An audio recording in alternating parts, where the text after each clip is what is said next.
រដ្ឋាភិបាលឥណ្ឌាថ្កោលទោសប្រទេសថៃ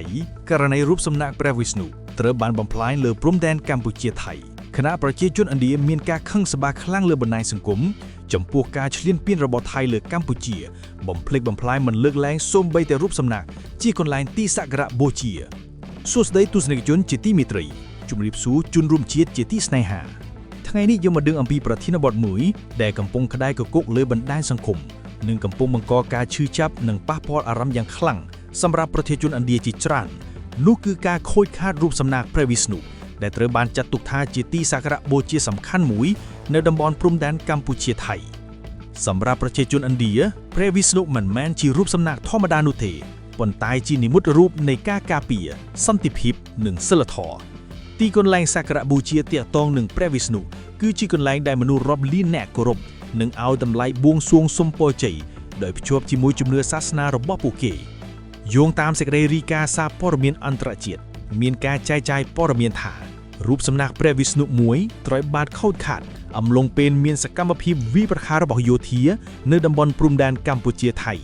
ព័ត៌មាននេះត្រូវបានសារព័ត៌មានជាច្រើនយកមកផ្សព្វផ្សាយដោយភ្ជាប់បញ្ហាសាសនាអធិបតេយ្យភាពនិងការគោរពបេតិកភណ្ឌវប្បធម៌សម្រាប់ប្រជាជនឥណ្ឌាជាច្រើនការខូចខាតទីសក្ការៈបូជាបែបនេះមិនមែនជាបញ្ហានយោបាយប៉ុណ្ណោះទេប៉ុន្តែជាការឈឺចាប់ផ្លូវចិត្តតាមសារព័ត៌មានធំៗនិងបណ្ដាញសង្គមអ្នកប្រើប្រាស់បណ្ដាញសង្គមឥណ្ឌាជាច្រើនបានបង្ហាញការខឹងសម្បាការសោកស្ដាយនិងការថ្កោលទោសដោយសរសេរថា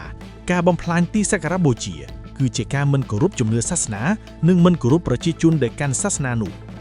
យោងតាមសារព័ត៌មាន The Straits Times បានរាយការណ៍ថាបើយោងតាមទិន្នន័យផែនទី Google Maps ទីតាំងរូបសំណាកព្រះវិស្ណុនេះស្ថិតនៅចម្ងាយប្រហែល400ម៉ែត្រពីព្រំដែននិងស្ថិតនៅក្នុងទឹកដីកម្ពុជាបានរងការបំផ្លិចបំផ្លាញដោយយោធាថៃការរាយការណ៍នេះបានធ្វើឲ្យប្រធានបទកាន់តែទាក់ទាញចំណាប់អារម្មណ៍ពីសហគមន៍អន្តរជាតិនិងបង្កការពិភាក្សាខ្លាំងអំពីការគោរពព្រំដែននិងវប្បធម៌ក្នុងបរិបទនេះប្រទេសឥណ្ឌាបានបង្ហាញការថ្កោលទោសនិងការព្រួយបារម្ភចំពោះការខូចខាតរូបសំណាកសាសនានេះសារព័ត៌មានឥណ្ឌានិងអន្តរជាតិជាច្រើនបានលើកឡើងថាទីសក្ការៈបូជាគួរត្រូវបានប្រកាសទោះបីស្ថិតនៅតំបន់មានភាពតានតឹងយ៉ាងណាក៏ដោយព្រោះវាជាការគោរពដល់ជំនឿនិងអត្តសញ្ញាណរបស់មនុស្ស